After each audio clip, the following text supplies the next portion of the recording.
नमस्कार साथियों।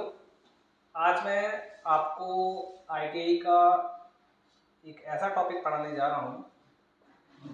आप लोग जानते होंगे कि जिस प्रकार से हम लोग वर्कशॉप में काम करते हैं तो हमें सबसे पहले क्या है, टूल्स के बारे में जानना होता है कि कौन सा टूल कहाँ पे कार्य करता है और हमको कैसे इसको यूज़ करना है और क्या इसका नाम है।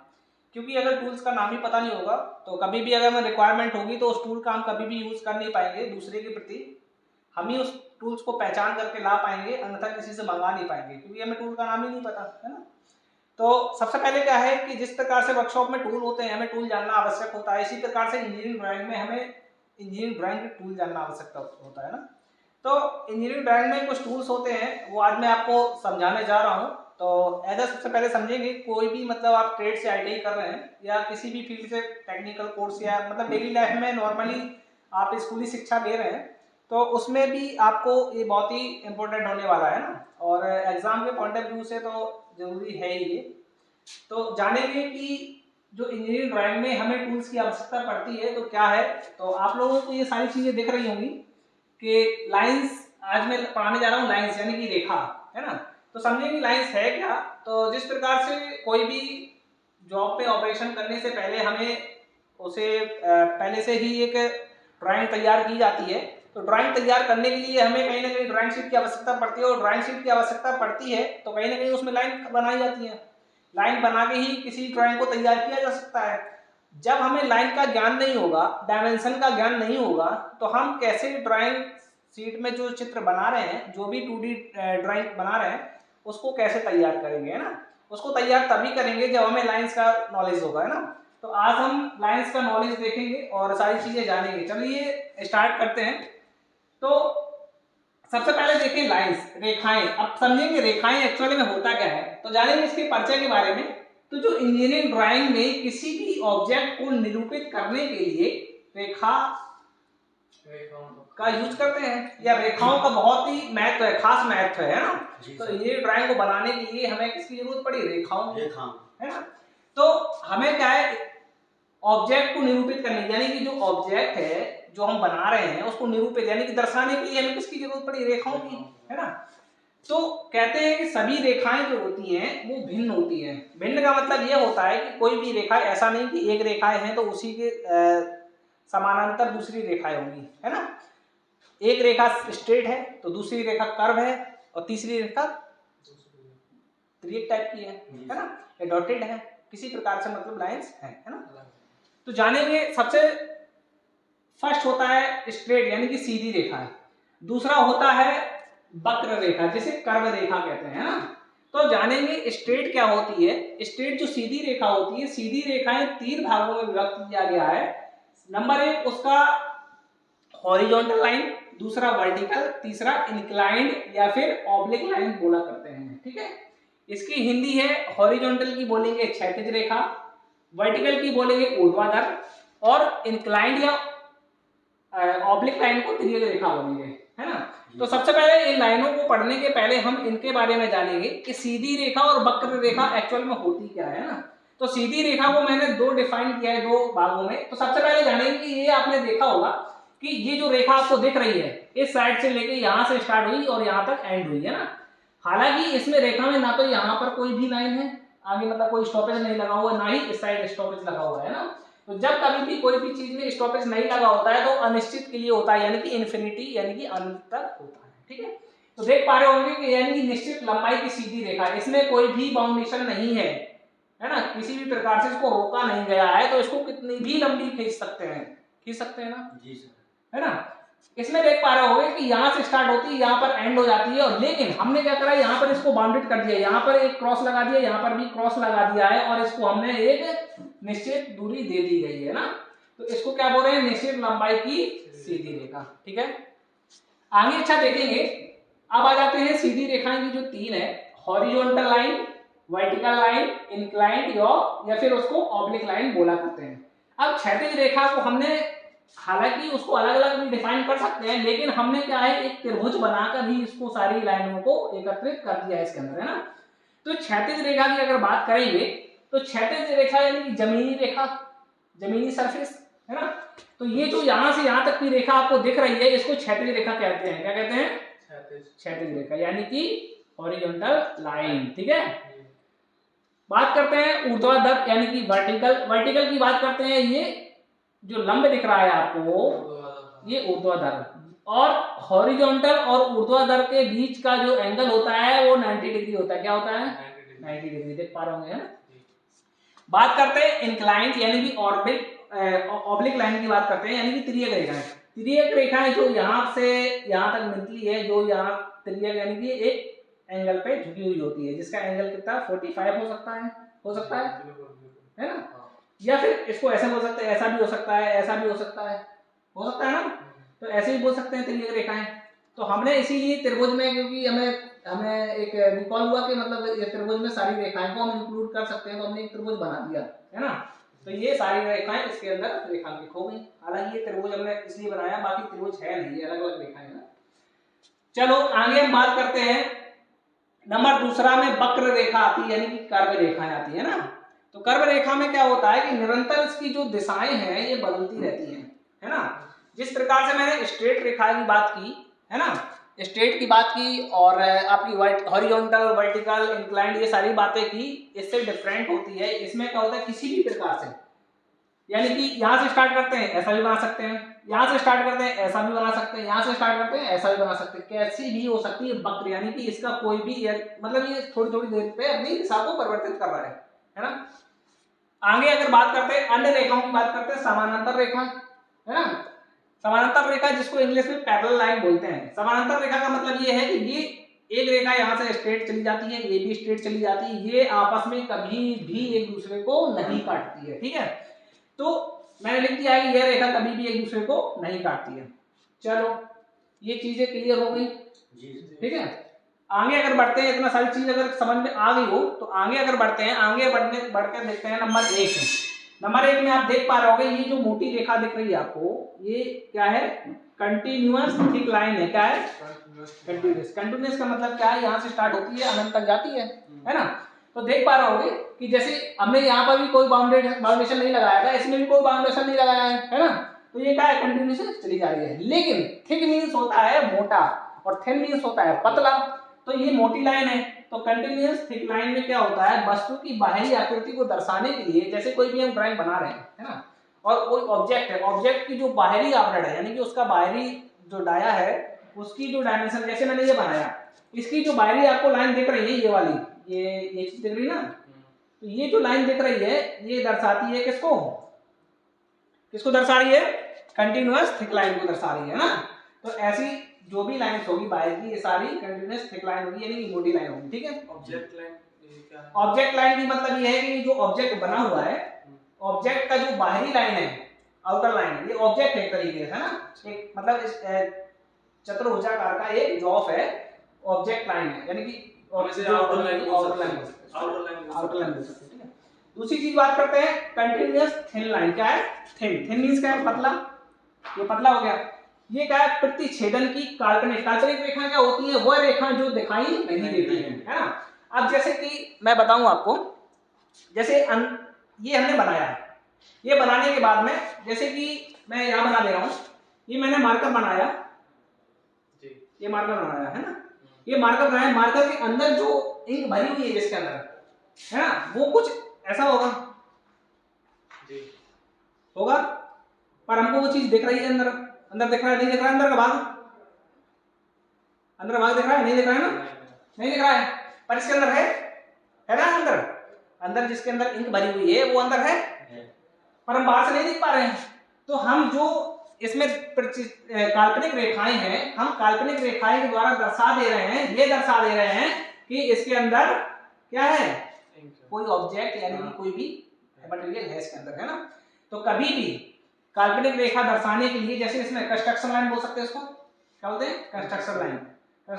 जैसे तुमने देखा लेंटर बनाते हैं, लेंटर बनाने कंस्ट्रक्शन मटेरियल जो होता है, जैसे कि लकड़ी होती है, बम्बू टाइप के होते हैं, वो पिलर बनाते हैं, लेंटर डालने के बाद उसको निकाल लेते हैं, कंस्ट्रक्शन मटेरियल हुआ ना, वो मटेरियल उसको रिमूव कर लिया, सेम सिस्टम इसका होता है। ये क्या है? कंस्ट्रक्शन लाइन है। जब ये पूरा कंप्लीट हो जाएगा तो इसको मिटा भी सकते हैं। और ये तो काल्पनिक रेखा किसी कभी भी दर्शा नहीं सकते, है ना? क्लियर बात है ना? जी। आगे देखो चलो, ये मोटाई है कल्पना देखा कि क्या चीज? 0.3। हाँ, ये जो रेखाएं हैं 0.3 और 0.5 mm, ये क्या है? ये जो लाइन है इसकी लाइंस की मोटाई है कि हम इतनी मोटी बना सकते हैं 0.3 mm से 0.5 mm मोटी बना सकते हैं, इससे ज्यादा मोटी नहीं बना सकते, इससे पतली नहीं बना सकते। ठीक है, अब बात करते हैं डायमेंशन लाइन की। डायमेंशन लाइन ये होता है जो कोई भी ऑब्जेक्ट हम बनाते हैं, बनाने के बाद में जो एरो लगा के हम जो डायमेंशन लिखते हैं, ये जो बीमा लिखते हैं, ये बीमा रेखा बोलते हैं इसको, हिंदी में क्या बोलते हैं? बीमा रेखा, है ना? तो कोई भी डायमेंशन मतलब कोई भी ऑब्जेक्ट बनाते हैं, ऑब्जेक्ट की कोई ना कोई डायमेंशन होती है, कोई ना कोई साइज होता है, तो हम कैसे उसको दर्शाएंगे? ऐसे एरो बनाएंगे, यानी कि एंडेड लाइन है ना, ये वाली लाइन निश्चित लंबाई सीधी रेखा, यहाँ से ये बनाएंगे और ऊपर रख देंगे। अब ये जो डायमेंशन लाइन है इसको हम यहाँ पर समझाएंगे। ठीक है, ये डायमेंशन लाइन है क्या, एक्चुअल में ये ऐसा क्यों लिखा जाता है, सारी चीजें आगे बताते हैं ना। आगे देखो, आपको देख पा रहे हैं फ्री हैंडेड लाइन, हम लोग फ्री बनाते हैं ना, जैसे फ्री हैंड से बनाए तो टेढ़ा मेढ़ा हो जाता है ना, तो इसको फ्री हैंडेड लाइन बोलते हैं। क्या बोलते हैं? फ्री हैंडेड लाइन, है ना? Free handed continuous thin line, thin mean पतली लाइन दिख रही है ना? अब ये तब दर्शाई जाती है जैसे कोई गोल ऑफ है और ठोस मटेरियल है, ठोस मटेरियल यानी कि मोटा मटेरियल है, यानी कि लोहे का कोई भी छड़ है ना? अब जब उसको काटते हैं तो कोई ना कोई जिगजैग बन जाते हैं, काटने पे लाइंस बन जाती हैं, लाइंस बनने के बाद में हम उसको ऐसे दर्शा सकते हैं, कैसे? इस तरीके से दर्शाते हैं, कटे हुए भाग को ऐसे दर्शाते हैं। ठीक है, तो क्या बोलते हैं? Free handed continuous line. ठीक है, क्योंकि काटने पे ऐसी स्क्रैचेस बनते हैं टेढ़े मेढ़े बनते हैं ना? हाँ। देखा तुमने? हाँ। कटे हुए जैसे काटेंगे तो टेढ़े मेढ़े दिखाई देंगे उसमें, लकड़ी भी काटोगे तो लकड़ी पे भी दिखेंगे। ठीक है, अब ये बात है कंटिन्यूअस जिगजैग लाइन। जिगजैग का मतलब होता है टेढ़ा मेढ़ा, पहले ऊपर जाया, फिर नीचे आया, फिर सीधा आया, फिर जिगजैग, समझते हो ना? तो जैसे कोई ऑब्जेक्ट है, लंबा ऑब्जेक्ट है, 100 mm का ऑब्जेक्ट है कोई भी, है ना? देखा, लॉन्ग ब्रेक, यानी लॉन्ग है पर उसको ब्रेक कर दिया इससे। जब उसको लॉन्ग ब्रेक करेंगे तो इसका कोई ना कोई ऊंचाई होगी, कोई ना कोई लंबाई होगी। जब उसको बीच से काटेंगे तो हम ऐसे दर्शाएंगे, कैसे दर्शाएंगे? ऐसे दर्शाएंगे, बस समझ में ना? Long break line. आगे देखो 5 नंबर, इसमें डैशेस थिक लाइन। क्या है? Dashes thick line. Dashes thick line ना, पहले यहाँ से यहाँ तक खत्म, यहाँ से यहाँ तक खत्म, यहाँ से यहाँ तक खत्म, है ना? Dashes thick line. Thick means मोटी, लेकिन ये क्या है? अदृश्य लाइन है। जब ये लाइन कब यूज किया जाता है? जब कोई ऑब्जेक्ट बनाते हैं, जिसमें मैंने अभी बताया ना ये वाला, कि अदृश्य यानी कि जो दिखाई ना दे, अंदर का जो भाग नहीं दिखाई दे रहा है, उसके लिए हम इसका यूज करते हैं। ठीक है, इसका साइज क्या होता है? 0.3 से 0.5, जो इसका साइज था वही इसका साइज है। ठीक है, क्लियर बात? ठीक है, आगे देखो बच्चों, चेन थिन लाइन की बात करते हैं। थिन मतलब पतला, है ना? और चेन लाइन यानी कि कंटिन्यूअस, पहले बड़ी है फिर छोटी है। तुमने चेन देखी ना? चेन की कड़ी देखी ना? पहले बड़ी होती है, फिर छोटा सा कुंदा पॉइंट मतलब हुक लगा होता है, फिर बड़ी होती है, फिर पॉइंट लगा होता है ना, ऐसा होता है। तो चेन लाइन ये हो गई ना। अब क्या है? ये बाहरी रेखाएं दर्शाने के लिए हम चेन लाइन का यूज करते हैं ना। आगे बताइए कैसे, है ना? इसका जो साइज होता है 0.5 से 0.7 mm। ठीक, अब जो सेक्शन लाइन है, सेक्शन लाइन में तुम देखा होगा, जो सेक्शन जैसे कोई भी, मैंने बताया गोल जॉब है, बताया गोल जॉब का जो फेस है, उसका फेस काटने के लिए, जैसे हम कोई भी फेस काटा, फेस काटने के बाद हम ऐसे काटा, इसको ऐसे कर देते, ऐसा कभी देखा?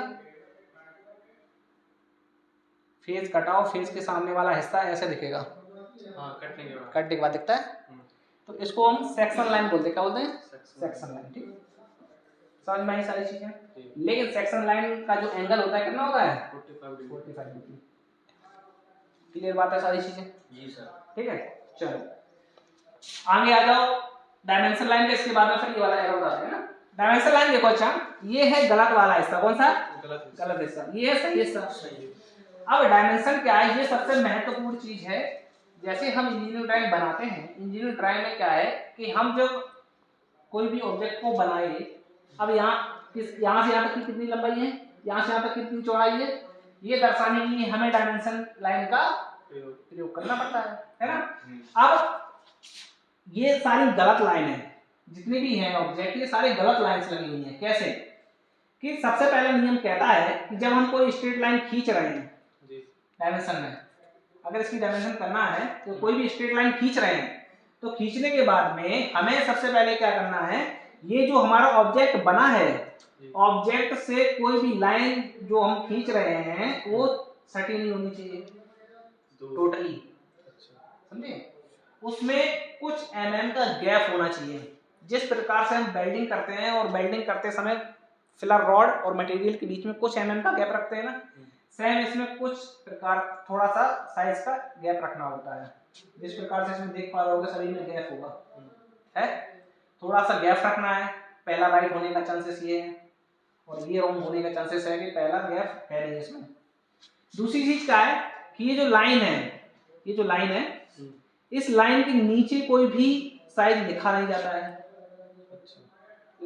हाँ, दूसरा फैक्ट, लाइन के नीचे कभी भी लाइन के नीचे साइज नहीं लिखा जाता है। दूसरा गलत। तीसरा गलत, ये जो एरो है, इस एरो का जो साइज है ना, एरो देखो एक बार समझ लो, फिर यहाँ पे आते हैं ना, क्योंकि इस पे थोड़ा कनेक्ट हो रहा है इस चीज पे, है ना। यहाँ देखो, इसको क्लोज लाइन बोलते हैं, क्लोज फेज लाइन बोलते हैं ना, यानी कि ये यहाँ से यहाँ तक गया क्लोज। ये क्लोज ब्लैंक लाइन बोलते हैं इसको। ऐसा लगा है तो क्लोज ब्लैंक लाइन बोलेंगे, ऐसा अगर कहीं दिखाई देता है तो डॉट लाइन बोलेंगे, ऐसा अगर कहीं दिखता है तो थिक यानी कि डायमेंशन लाइन बोलेंगे, थिक डायमेंशन लाइन, है ना। और ये डायमेंशन लाइन होगी। और ये आपको लीडर दिख रहा है ना, तो कभी भी गोल जॉब बनाए, जैसे ये बना हुआ है गोल जॉब में, ये ना, ये है ना, तो ये वाला लीडर लाइन बोलते हैं। लेकिन ये लाइन का यूज यहाँ सही क्यों है, यहाँ गलत क्यों है, ये भी बता रहे हैं ना, तो लीडर लाइन बोलते हैं। अब ये जो एरो बना है, एरो का ये जो आगे वाला पॉइंट देख पा रहा है ना, ये वाला, ये आगे वाला पॉइंट, इस पॉइंट की साइज होता है 1। क्या होता है? 1। और ये यहां से लेकर और एरो तक की जो लंबाई होती है वो 3 mm होती है। कितनी mm? 3 mm। देख पा रहे हो ना, ये 1 mm, ये 3 mm, तो रेशियो क्या हो गया? 3:1 हो गया। लंबाई बोले चौड़ाई, लंबाई कितना होगा? 3 mm, और ये हो गया चौड़ाई 1 mm। तो कभी भी हम एरो बनाएंगे तो कितना? 3 mm हमारा क्या होना चाहिए? लंबाई 1 mm का होना चाहिए, चौड़ाई ये हमारा राइट एरो होता है। क्लियर है? अब आ जाओ फिर यहीं पर। अब इसमें मैंने बताया कि सबसे पहले डायमेंशन कोई लाइन खींचेंगे, उसके नीचे बिना मतलब उसका जो साइज है वो नहीं लिखेंगे, कभी भी इसको नहीं चिपकाएंगे। और इस एरो में जो बना हुआ है इसको 3:1 का साइज होना चाहिए इस एरो का, है ना। कभी भी ये जो साइज लिख रहे हैं, अगर ऊपर लिख रहे हैं, मैंने क्या बताया, ऊपर लिखेंगे तभी सही होगा। ऊपर लिख रहे हैं तो बीचों बीच सेंटर पे होना चाहिए, ये किनारे पे, इसलिए गलत है। क्लियर बात? अब इसमें मैंने देखा, इसमें मैंने ये तो सही किया है ना, पर क्या ये नीचे लिख दिया, इसलिए गलत हो गया, क्योंकि हमें ऊपर लिखना था। इसकी अगर बात करते हैं तो इसमें क्या है, हमने ये जो लाइन है हमारी, जहां तक हमारा ऑब्जेक्ट बना है, हमने इसके बाहर निकाल दी, गलत हो गया, इसलिए गलत हो गया ये।